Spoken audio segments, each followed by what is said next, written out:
सरकारी कर्मचारी ज्या विविध डिपार्टमेंटमध्ये आहे की जे जुन्या पेन्शनमध्ये नाहीये, त्या सर्व कर्मचाऱ्यांचा हा प्रश्न आहे.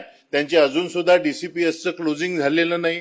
माननीय सभापती महोदय, आता आपण मोठ्या प्रमाणात राज्यामध्ये HR रिफॉर्म्स चालू केले आहेत. किंबहुना एक प्रकारे सर्वाधिक मोठा डोलारा असलेलं राज्य, म्हणजे सगळ्या प्रकारच्या कर्मचाऱ्यांचा विचार केला तर 17 ते 20 लाख कर्मचारी, म्हणजे जे अनुदानित विना किंवा डायरेक्ट.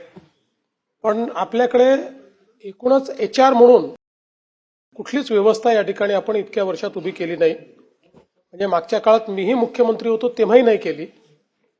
आणि हे आता आम्हाला असं जाणवलं की आपल्याला जोपर्यंत HR रिफॉर्म्स आपण करणार नाही, एखादा कर्मचारी लागल्यापासनं तो कर्मचारी निवृत्त होतपर्यंत त्याच्या बढत्या, त्याच्यावर एखादी शिक्षा आली तर शिक्षा, त्याचं पेन्शन वेळेवर मिळणं, या सगळ्या गोष्टी या ऑटो पायलट मोडवर गेल्या पाहिजेत.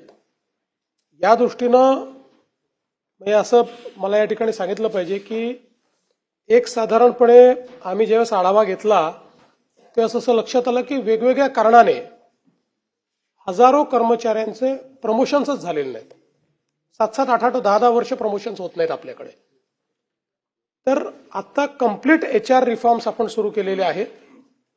या रिफॉर्मचा एक भाग म्हणून आपण जी सूचना केलेली आहे ती सूचना या विभागापुरतं नाही, इतर विभागांपुरतं देखील या सगळ्या आपल्या विभागांना त्या संदर्भात त्यांचं इन्क्लुजन करणं आणि त्यांना ऑप्शन्स देणं, या संदर्भात जे काही लॅग बिहाइंड असेल ते पूर्ण करण्यात येईल.